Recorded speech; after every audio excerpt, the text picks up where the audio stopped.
গতকাল প্রায় 24 ঘন্টা পার।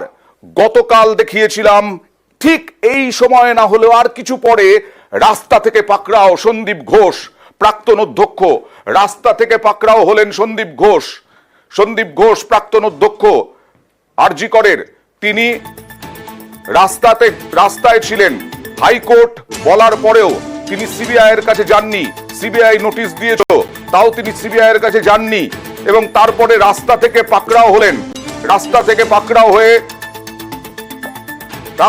পাকড়াও হয়ে নিয়ে যাওয়া হলো সিজিও কমপ্লেক্সে। সকালবেলা কিছুক্ষণের জন্য ছাড়া হলো তাকে, তিনি বাড়ি গেলেন, আবার তাকে নিয়ে আসা হলো সিজিও কমপ্লেক্সে এবং এখন বাজে 2:36। টানা জিজ্ঞাসাবাদ। আর বললেন, এই যে যখন ঢুকলেন আবার বললেন, দাবি করলেন তাকে অ্যারেস্ট করা হয়নি। সিবিআই অ্যারেস্ট করেনি, প্রথম কথা।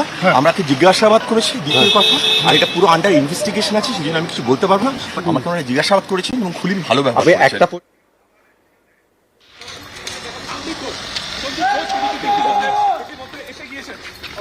তোমাকে বলছিলাম যে সন্দীপ ঘোষ তিনি কখন আসবেন, বাড়ি থেকে তিনি গিয়েছিলেন, সরাসরি যে ছবি দেখা যাচ্ছে 24 ঘন্টারও বেশি হয়ে গেছে, প্রায় 24 ঘন্টা পার।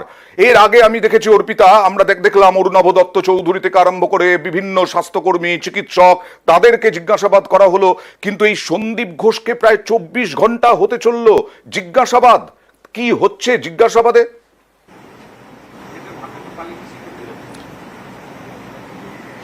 দেখো, আরজি করের এই প্রাক্তন এই অধ্যক্ষ অর্থাৎ এই সন্দীপ ঘোষ, তার ভূমিকা সব থেকে গুরুত্বপূর্ণ। ফলে তার যে বয়ান, সেখানে বেশ কিছু অমিল এবং বেশ কিছু সেখানে মিসিং লিঙ্ক রয়েছে বলে সিবিআই এর দাবি। এবং সিবিআই সূত্র থেকে খবর যে গতকাল তাকে 3টের সময় যখন সল্টলেকের রাস্তা থেকে তাকে পাকড়াও করে নিয়ে আসা হয়, তার বয়ান সেখানে রেকর্ড করা হয়। প্রায় গোটা রাত ধরে কিন্তু জিজ্ঞাসাবাদ চলে।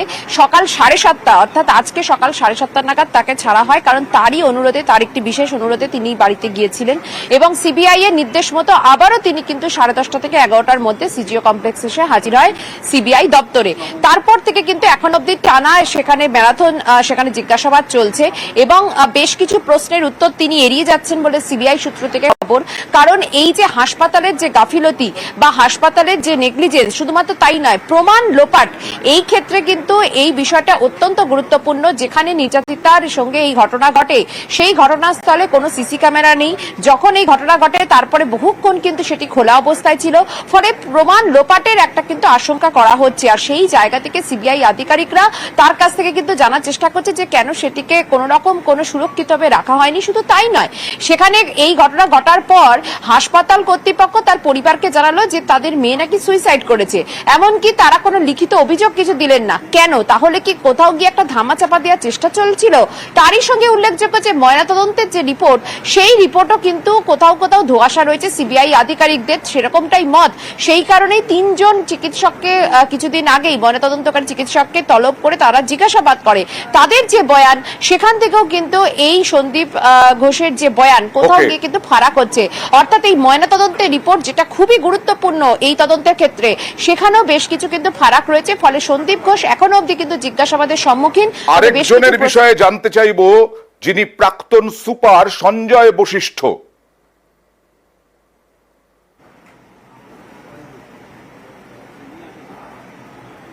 অর্পিতা, সঞ্জয় বশিষ্ঠ সম্বন্ধে জানতে চাইব।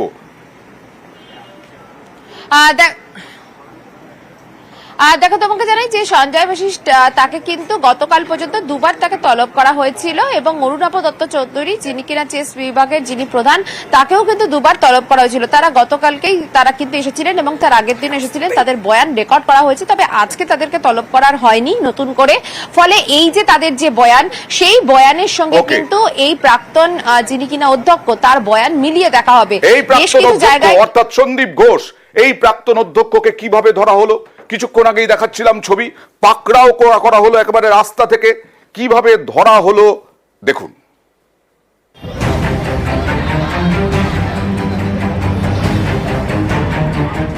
তরুণী চিকিৎসক খুন, ধর্ষণের অভিযোগ। এরপরেই আরজি করের প্রাক্তন প্রিন্সিপাল সন্দীপ ঘোষের বিরুদ্ধে সরব হন আন্দোলনকারীরা। ভুরি ভুরি অভিযোগ রয়েছে সন্দীপের বিরুদ্ধে। শুক্রবার কলকাতা হাইকোর্টের ভৎসনার মুখে পড়েন আরজি করের প্রাক্তন অধ্যক্ষ। সিবিআই নোটিশের মুখে রক্ষা কবচ চেয়েও পাননি। এর কিছুক্ষণের মধ্যেই সন্দীপ ঘোষকে সল্টলেক থেকে পাকড়াও করে সিবিআই। হাজিরা না দেওয়ায় রাস্তা থেকে তুলে সিজিওতে নিয়ে যায় কেন্দ্রীয় এজেন্সি।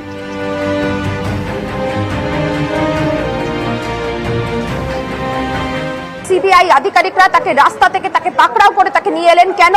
তার কারণ হলো যে তাকে নোটিশ দেওয়া হয়েছিল, তাকে ফোন করা হয়েছিল, ইমেলের মারফতে যোগাযোগ করার চেষ্টা করা হয়েছিল, কিন্তু কোনোভাবেই তিনি কোনো রিপ্লাই করছিলেন না। জানা গেছে সন্দীপকে একের পর এক প্রশ্ন করতে থাকেন তদন্তকারীরা। হাসপাতাল কর্তৃপক্ষ হিসেবে কেন আপনি অভিযোগ দায়ের করেননি? পরিবারকে হাসপাতালের তরফে কেন বলা হলো সুইসাইড? ইনকোয়েস্ট রিপোর্টে উল্লেখ ছিল 10টি আঘাতের চিহ্ন, তারপরেও কিভাবে বলা হলো এটা আত্মহত্যা? হাসপাতালের তরফে কি তাহলে ধামাচাপা দেওয়ার চেষ্টা হয়েছিল? প্রাক্তন সুপার চেস্ট বিভাগের প্রধানের বয়ান রেকর্ড করা হয়েছে। আপনি কেন হাজিরা এড়াচ্ছিলেন? কেন নোটিশের জবাব না দিয়ে হাইকোর্টে রক্ষা কবচ চাইতে গেলেন? হাসপাতালও নিজের গাফিলতি ঢাকতে ঢাল হিসেবে রক্ষা কবচ চাইছিলেন। কিভাবে সেমিনার হলের ভিতরে ঢুকে পড়ল সিভিক ভলেন্টিয়ার সঞ্জয়? টাকা নিয়ে রোগী ভর্তি থেকে হাসপাতাল চত্বরেই মতার অভিযোগ রয়েছে সঞ্জয়ের বিরুদ্ধে। আপনি কি কিছুই জানতেন না?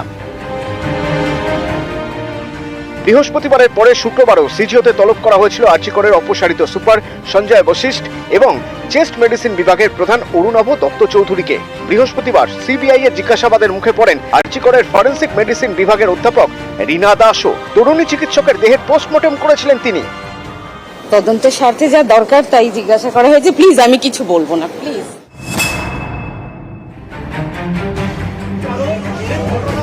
এর আগে বকটুই কাণ্ড ও সন্দেশখালীতে ইডির উপর হামলার ঘটনায় 3 ডাইমেনশনাল লেজার স্ক্যানারের সাহায্য নিয়েছিলেন তদন্তকারীরা।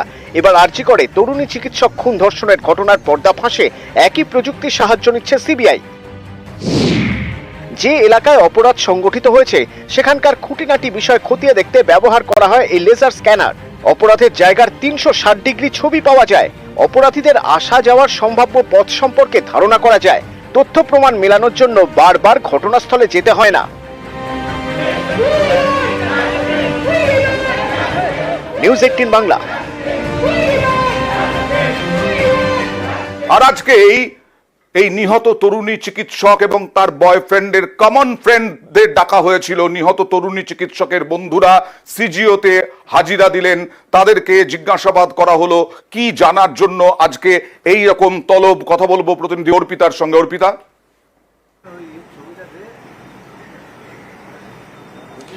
দেখো, নিগৃহীতা এবং তার যে খুবই ঘনিষ্ঠ বন্ধু, তাদের কমন ফ্রেন্ড, সেই রকম কয়েকজনকে আজকে ডাকা হয়েছিল। তাদেরই সঙ্গে দুজন আজকে এসেছিলেন আরো, এবং তারা কিন্তু যেটা বলছেন যে সিবিআই দপ্তরে তাদেরকে আজকে ডাকা হয়েছে কারণ দুজনেরই তারা কমন ফ্রেন্ড। সেই কারণে বেশ কিছু বিষয় তাদেরকে জিজ্ঞাসাবাদ করা হয়েছে, যেরকম তাদের মধ্যে কিরকম সম্পর্ক ছিল, কোনো ঝামেলা ছিল কিনা, কোনো শত্রুতা ছিল কিনা। অর্থাৎ এই গতি প্রকৃতি থেকে কিন্তু একটা বিষয় স্পষ্ট যে সিবিআই আধিকারিকরা এই যে ঘটনা ঘটেছে সেটার মোটিভ কি সেটা কিন্তু খুঁজে বের করার চেষ্টা করছে। অর্থাৎ শুধুমাত্র যে এই সঞ্জয় রায় এর সাথে যুক্ত এমনটা কিন্তু তারা যে মনে করছে খুব একটা তা নয়, তার সঙ্গে আরো কেউ ছিল কিনা, কি কারণে এইভাবে তাকে ধর্ষণ করে খুন করা হলো সেই বিষয়টা সুস্পষ্ট করার জন্য, অর্থাৎ মোটিভ কি, খুনের মোটিভ কি, এটা কিন্তু এখনো কলকাতা পুলিশও কিন্তু বের করতে পারেননি যতদিন তারা তদন্ত তাদের হাতে ছিল।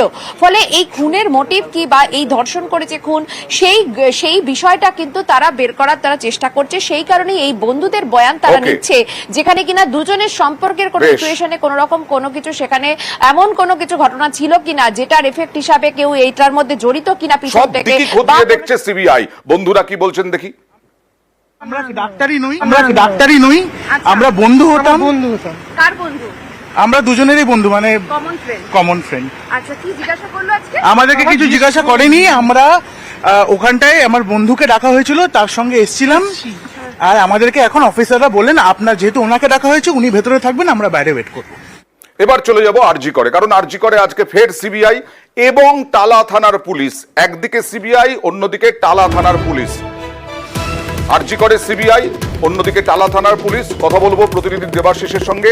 সিবিআই কি এই ধর্ষণ খুনের তদন্তে এসেছে, আর টালা থানার পুলিশ কি ভাঙচুরের নমুনা সংগ্রহ করতে এসেছে? দেবাশিস।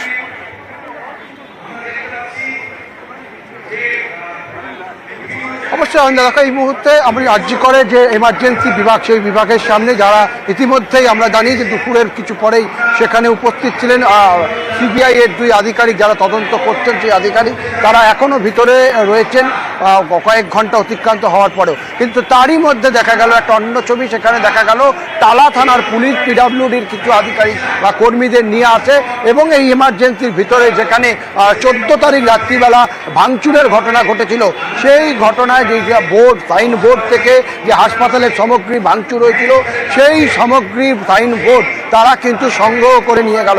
ইতিমধ্যেই 25 জনের একটি লিস্ট তৈরি করা হয়েছে এই ভাঙচুরের ঘটনার সঙ্গে যারা যুক্ত ছিল তাদেরকে বেশ কয়েকজনকে ইতিমধ্যেই কলকাতা পুলিশ টালা থানার পুলিশ তারা গ্রেপ্তার করেছে এবং তাদের বিরুদ্ধে এভিডেন্স জোগাড় করার জন্য মূলত এই এভিডেন্সগুলোকে নিয়ে যাওয়া হচ্ছে। তবে প্রশ্ন উঠছে যে হাসপাতালের যে প্রতিটি এভিডেন্স সেই এভিডেন্স কিন্তু এখন সিবিআই স্ক্যানারেও রয়েছে, সেগুলিকে পুলিশ কিভাবে নিয়ে যেতে গেল, তাহলে কি সিবিআই এর কোনো অনুমতি তা নিয়েই সেগুলি নিয়ে গেছে, তা নিয়ে অবশ্যই তদন্ত করতে হবে। জানা যাচ্ছে যে সিবিআই এখনো পর্যন্ত হস্তান্তর হয়নি, সিবিআই এখনো তদন্তভার নেয়নি বলেই জানা যাচ্ছে। আসবো পরে দেবাশিস নিশ্চয়ই আরজি করের পরিস্থিতি জানার জন্য। এবার চলে যাব সঞ্জয় রায়। সঞ্জয় রায় কোথায় থাকতো?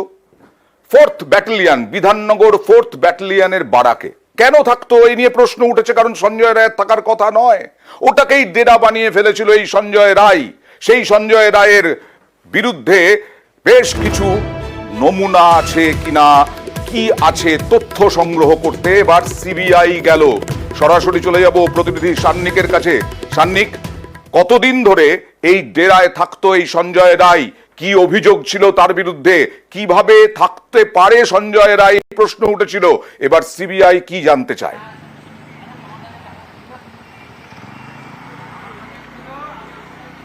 দেখো, যেদিন ঘটনা ঘটেছিল সেই দিন কলকাতা আর্মড পুলিশের 4th ব্যাটালিয়নের এই যে ব্যারাক, এই ব্যারাক থেকেই ডিউটিতে গেছিল সঞ্জয় রায়। কোথায় গেছিল? আরজি করে যাওয়ার পরে সেই দিন সে কি ঘটনা ঘটিয়েছিল এখন আলাদা করে গোটা বাংলার মানুষকে আলাদা করে বলার কোনো প্রয়োজন নেই। কিন্তু সেই ঘটনা ঘটানোর পরেও সে তার সেই জামা কাপড় পরে সে এখানেই কিন্তু এসেছিল। তারপরে প্রশ্ন এবার এটাই উঠছে যে এখান থেকে কি কি তথ্য প্রমাণ পেতে পারে সিবিআই আধিকারিকরা।